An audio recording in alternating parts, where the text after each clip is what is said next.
हर पुरुष, जिसको ज्योत स्वरूपी निरंजन काल कहते हैं, इसको ब्रह्म भी कहते हैं। और आज तक इन ऋषियों ने ब्रह्म का ही ज्ञान है, ब्रह्म से ऊपर इनको कोई पता नहीं था। और ये ब्रह्म कौन है? ये काल है, 21 ब्रह्मांड का स्वामी है।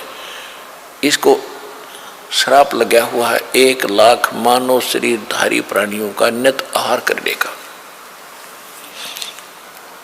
जिस कारण से इसने यहाँ सबको मिसगाइड करके रोका हुआ है, मूर्ख बना रखा है, सत्य से अपरिचित कर रखा है, भगवान का नामो निशान मिटा रखा है और सब कुछ भगवान बना दिया। कहीं 2 ईंट लगाकर कोई बना रखा स्थान, वो भी भगवान मत्था टेको। कहीं मूर्ति बना रखी है, वो भी भगवान, और ये देवता भी भगवान, ये स्वयं भी भगवान। इनमें से कोई सा भी परमात्मा नहीं है। 21 ब्रह्मांड के अंदर जितने देव हैं, ये परमात्मा नहीं है। पुण्यात्माओं, यही तो काम बिगड़ा पड़ा था कि हमने भक्ति मार्ग का कै ख भी पता नहीं, कै ख इंक्लूडिंग ब्रह्मा विष्णु महेश, ब्रह्मा विष्णु महेश को भी, और ऋषि में ऋषि जो सतयुग से लेकर आज तक जितने ऋषि हुए हैं, जिनको हम बड़े पहुंचे हुए माना करते, इनको भक्ति मार्ग का कै ख पता नहीं। और जिसी कारण से आज हम इतने अंधेरे में पड़े हुए हैं कि सत्य ज्ञान को सुनने के लिए हमारे पास वो हिम्मत नहीं कि हम सच्ची सुन लें, जिसके कारण विरोध हो जाता है। हम नहीं सुनते, झूठ बोलता है, और झूठ को सच मान ली। एक कहावत है कि एक झूठ को 100 बार बता दिया जाना, वह सच्ची बन जाती है, सच्ची दिखने लग जाती है। और जब सत्य सामने आती है तो वो झूठी ही सत्य आगे अड़ जाती है। तो इस काल ने ऐसा जुल्म कर रखा है कि भक्ति मार्ग का नामो निशान मिटा दिया। अब भक्ति कौन से भगवान की करे? ये परमात्मा नहीं, बताओ। और हम इनको सुप्रीम पावर माने बैठे थे, ब्रह्मा जी, विष्णु जी, शिव जी। ब्रह्मा जी की तो पूजा करते नहीं थे, लेकिन आदर की दृष्टि से इसको समांतर देखते थे, किसके? विष्णु और शंकर जी के। इनसे ऊपर ही पता नहीं था। इससे ऊपर ऋषि, एक आधा कोई ऋषि कहता था ब्रह्म शक्ति है। वो कैसा है? वो निराकार है, उसका ओम नाम है।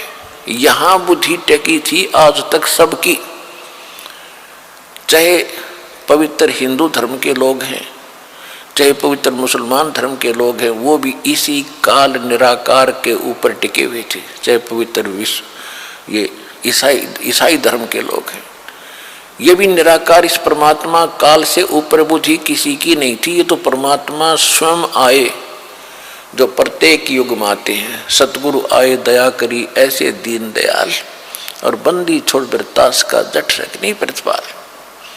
परमात्मा स्वयं आए 600 वर्ष पहले, उन्होंने आके ये ज्ञान कराया। अब श्री देवी पुराण के अंदर सचित्र मोटा टाइप गीता प्रेस गोरखपुर से प्रकाशित, केवल हिंदी में 414 पृष्ठ पे ये लिखा हुआ है कि कलयुग सतयुग के ब्राह्मण वेद के पूरे विद्वान होते थे, और वो दुर्गा की पूजा करते थे। तो खाक विद्वान थे। वेदों में कहीं दुर्गा की पूजा का नामो निशान है? चारों वेदों का सारांश श्रीमद् भगवत गीता है। श्रीमद् भगवत गीता में दिखा दो कि रामकृष्ण की पूजा का जिक्र हो या दुर्गा की पूजा का कहीं भी वर्णन हो। तो ये खाक विद्वान थे, पढ़ने वेद और बकवाद ज्ञान बकवाद बतावें, और वही बकवाद खुद करें। वेद पढ़े पर वेद न जाने, ये बातें पुराने 18।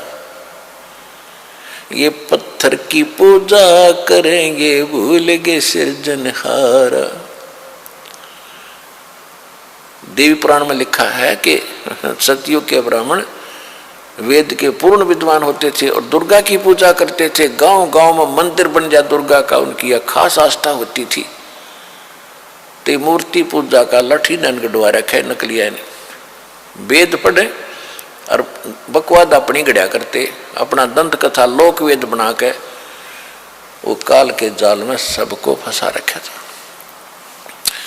अब श्रीमद् भगवत गीता अध्याय नंबर 16 में, अध्याय नंबर 15 के श्लोक नंबर 16 और 17 में कति निर्णय कर दिया सर्वपुरुष और अक्षर पुरुष, दो पुरुष हैं। पुरुष माने प्रभु, भगवान, मालिक। सर्वपुरुष इसको ब्रह्म को कहते हैं, ज्योति निरंजन काल को कहते हैं, जो ब्रह्मा विष्णु महेश का पिता और दुर्गा का पति है। 21 ब्रह्मांड का मालिक है, 21 ब्रह्मांड का स्वामी है, पुरुष है। और दूसरा अक्षर पुरुष, ये 7 संग ब्रह्मांड का स्वामी है। इतना ही मालिक है, इतना ही पुरुष है, इतना ही भगवान है। और इनके दोनों के लोक में ये स्वयं भी जितने प्राणी हैं ये सब नाशवान है। जीवात्मा किसी की नहीं मरती, ये तो कुत्ते गधे की भी नहीं मरती, वो तो विषय अलग है।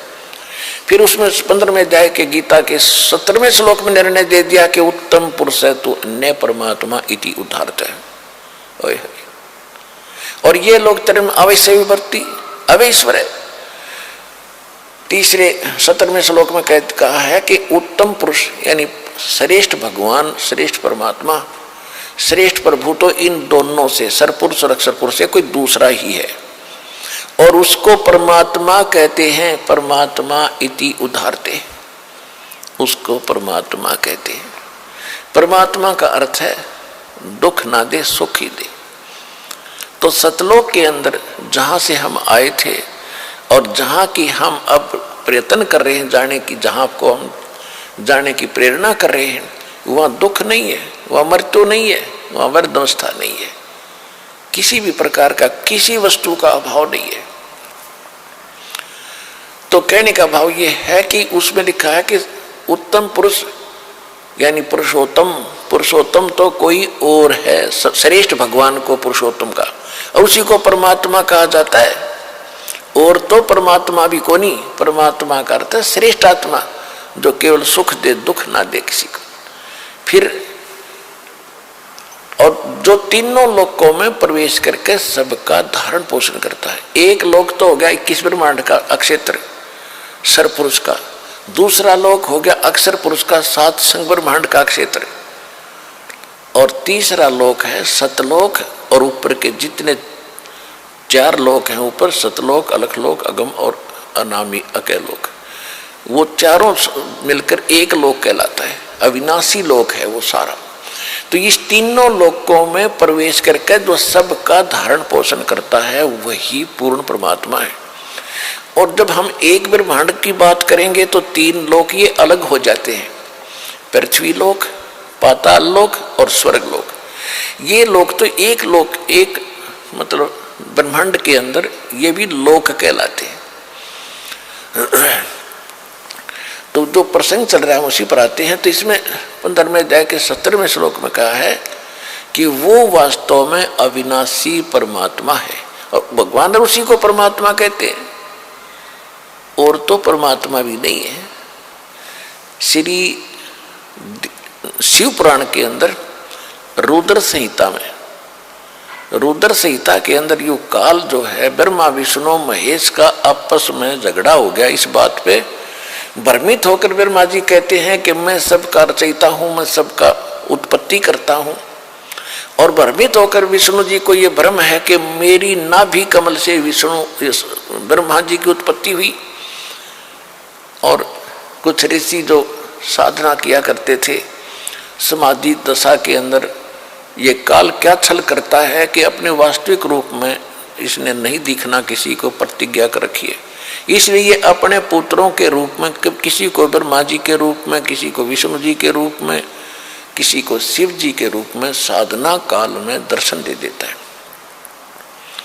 जिसको ब्रह्मा के रूप में दर्शन दिए तो उसने सब जगह गुण गा दिए कि ब्रह्मा जी प्रजापिता हैं, यही खुद मालिक है, मैंने समाधि में देखा।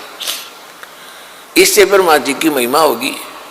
किसी को विष्णु जी के रूप में दर्शन दे दी साधना में, तो उसने विष्णु जी को भगवान बता दिया। 10-20 को विष्णु जी के रूप में दर्शन दे दिए, 10-20 को ब्रह्मा जी के रूप में, 10-20 ऋषियों को दे दिए शंकर भगवान के रूप में। तो इन सभी ने अलग अलग इन्हीं देवताओं को सुप्रीम पावर मान लिया गलती से।